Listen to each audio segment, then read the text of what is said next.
नमस्कार मित्रों, मैं प्रोफेसर सीपी भसीन एक नए वीडियो के साथ आपके सम्मुख हाजिर हूं।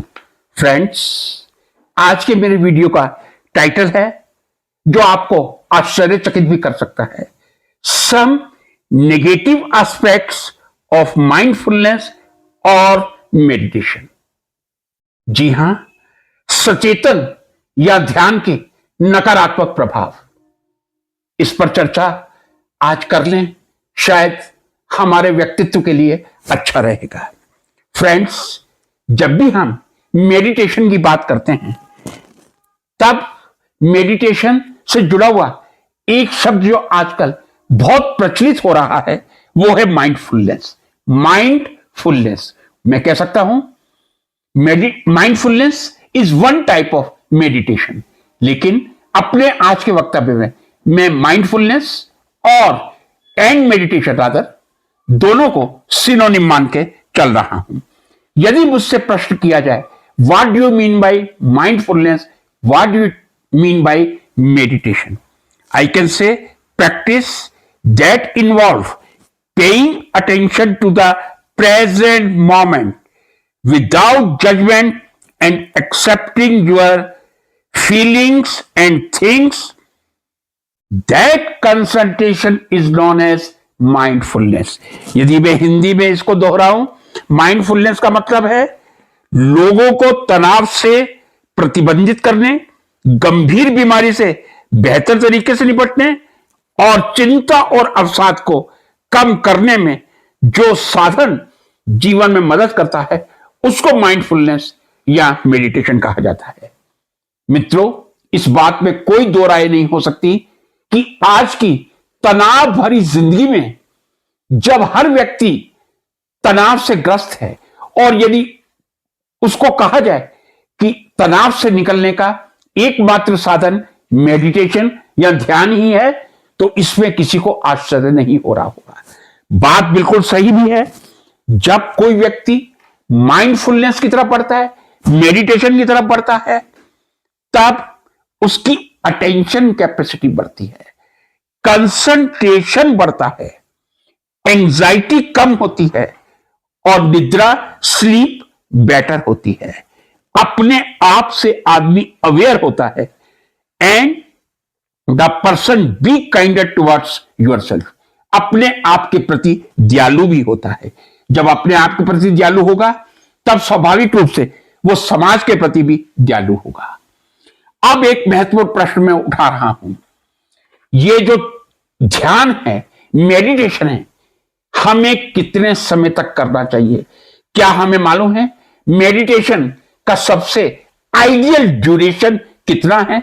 जी हां, मैं आपको कह रहा हूं मेडिटेशन का जो आइडियल ड्यूरेशन है 5 मिनट से 25 मिनट का है। आप कम से कम 5 मिनट और अधिक से अधिक 25 मिनट करेंगे, आप हर चिंता से मुक्त रहेंगे, हर तनाव से मुक्त रहेंगे, आप अनिद्रा की समस्या से मुक्त रहेंगे, आप स्व केंद्रित सेल्फ कंसंट्रेशन पर ध्यान देंगे। मित्रों, अति सर्वत्र वर्ज्यते। जब ये मेडिटेशन बढ़ते बढ़ते हम भूल जाते हैं कि मेडिटेशन का टाइम 5 से 25 मिनट का ही आइडियल है, ये साइकोलॉजी की रिसर्चर्स ने बताया है। जब हम मेडिटेशन को घंटों घंटों के लिए ले जाते हैं, 6 घंटे, 7 घंटे, 8 घंटे, एक प्राउड फील करते हैं कि शायद हम आध्यात्म की पराकाष्ठा की ओर बढ़ रहे हैं। क्या यह सही है? आज इसी एनालिसिस के लिए एक साइंस का विद्यार्थी होने के नाते यह वीडियो मैं आपके सामने लेके आया हूं। फ्रेंड्स, अभी तक की अब मैं माइंडफुलनेस की पॉजिटिविटी से नेगेटिविटी की तरफ नहीं ले जा रहा, आपको उसके एनालिसिस की तरफ ले जा रहा हूं। कहा जाता है 2022 में जो सबसे कॉस्टली अभी तक की रिपोर्ट है, that is non age meridional study, उसमें यूके के 84 स्कूल्स में 8000 बच्चों पर माइंडफुलनेस का एक्सपेरिमेंट किया गया और यह पाया गया कि माइंडफुलनेस किसी प्रकार से उनके लिए बेनिफिटेड नहीं है। यहां मैं दूसरी बात और करना चाहूंगा, मैनेजमेंट के प्रोफेसर और बुद्धिज्म के फॉलोअर रोनाल्ड पर्जर ने एक बहुत ही इंपॉर्टेंट शब्द यूज किया है, mind future a kind of capitalist spirituality, यानी पूंजीवादी आध्यात्मिकता को माइंडफुलनेस या सचेतन कहा जाता है। और उनकी बात को प्रूव भी किया जा सकता है। यूएसए में केवल प्रतिवर्ष $2.2 बिलियन का मार्केट केवल ध्यान या माइंडफुलनेस का है। चलिए, इससे किसी को आपत्ति नहीं होनी चाहिए यदि कोई व्यक्ति सचेतन करके माइंडफुलनेस से, ध्यान करवाकर, मेडिटेशन से पैसा कमा रहा है और दूसरे का भला हो रहा है, तो हमें किसी प्रकार का ऑब्जेक्शन नहीं होना चाहिए। यही मानवता का नियम कहता है। लेकिन मित्रों, जब हम, जैसे मैंने आपसे शुरू में कहा, हम पराकाष्ठा को समझकर 4 घंटे, 6 घंटे, 8 घंटे जब हम मेडिटेशन या माइंडफुलनेस की तरफ बढ़ते हैं, तब उसके नेगेटिव इफेक्ट जो आने शुरू होते हैं, उसकी चर्चा मैं आपके सामने करना चाहूंगा।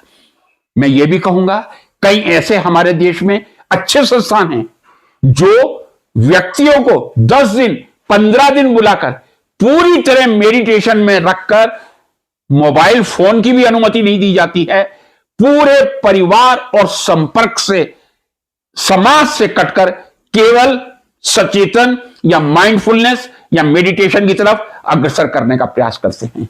क्या यह वास्तव में गहराई से एनालाइज किया जाए तो सही है? एक व्यक्ति जो 15 दिन तक पूरी तरह सचेतन माइंडफुलनेस या ध्यान में लगा रहा, उसके बाद जब वो फिर सामाजिक जीवन में लौटता है, अपने व्यवसाय में आता है, परिवार में आता है, तब क्या परिणाम पड़ता होगा? क्या कभी हमने ये विचार करने का प्रयास किया है?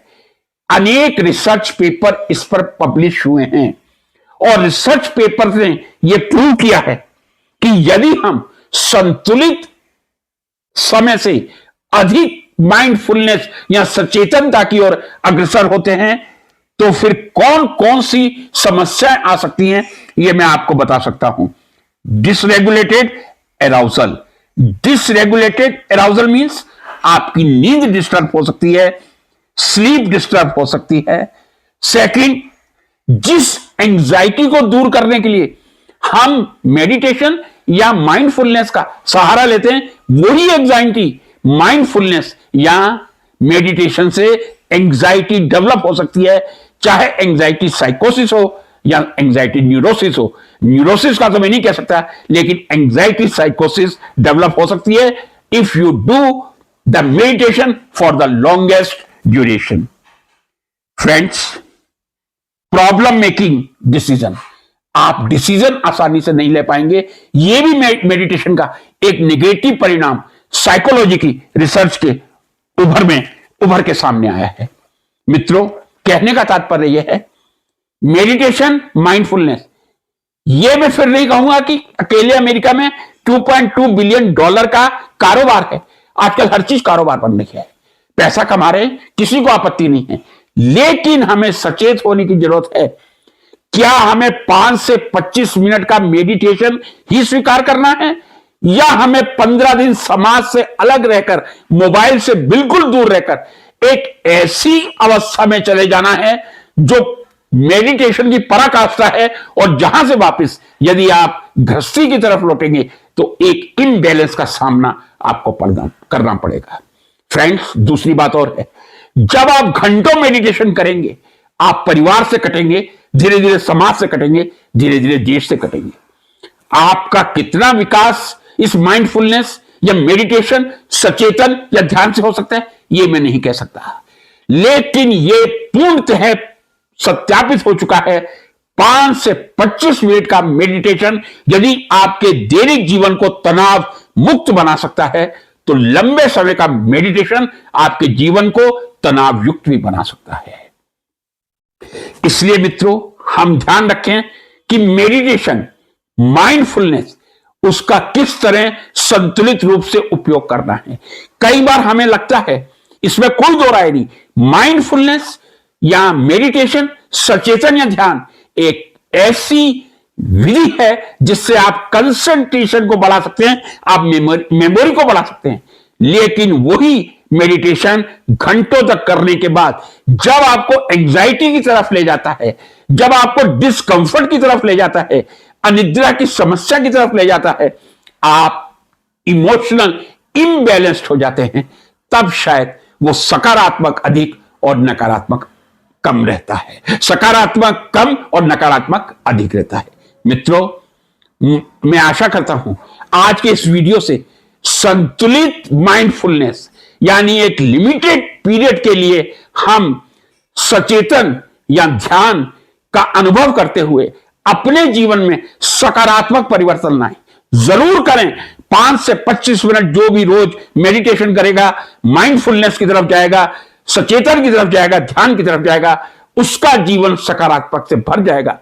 अति सर्वत्र वर्ज्यते, मैं फिर कहूंगा, घंटों तक मेडिटेशन करके अनेक दिनों तक समाज परिवार से अलग रहकर सब भौतिक जितनी वस्तुएं उनसे दूर रहकर 15 दिन का असीम मेडिटेशन करना और फिर परिवार में आकर अपनी पारिवारिक जिम्मेदारियों को संभालना कितना सही है, इस पर भी देश के बुद्धिजीवी को विचार करना चाहिए। एक बात मैं स्पष्ट कहना चाहूंगा, यहां मैंने किसी संस्था का कोई नाम नहीं लिया है और मैं लेना भी नहीं चाहता, चूंकि एक वैज्ञानिक विश्लेषण में माइंडफुलनेस या मेडिटेशन का दे रहा हूं। मैं आशा करता हूं, मैं भारतीय संस्कृति में पूर्ण रूप से विश्वास करता हूं। कुछ लोगों को लग रहा होगा हमारे देश में अनेकों ऐसे संत हुए हैं जिन्होंने ना जाने कितने वर्षों तक तपस्या की है। हमारा जो भारतीय संस्कृति का इतिहास है ऐसे पुरुषों से भरा हुआ है। भगवान शिव ने भी कितनी तपस्या की थी हिमालय में जाकर। मित्रों, लेकिन आज के युग में मैं आपसे यही कह सकता हूं, ऐसे महापुरुष हमारे लिए कोटि कोटि प्रणाम के योग्य हैं। हम उनको नमन करें, लेकिन वैज्ञानिक युग में पूरे वैज्ञानिक विश्लेषण के साथ अपनी पर्सनैलिटी का डेवलपमेंट करने के लिए मेडिटेशन या माइंडफुलनेस का सकारात्मक उपयोग करें। इस उद्देश्य से मैंने ये वीडियो बनाया है। मैं समझता हूं आपको पसंद आएगा। पसंद आया तो लाइक कीजिए, शेयर कीजिए, सब्सक्राइब कीजिए। नमस्कार।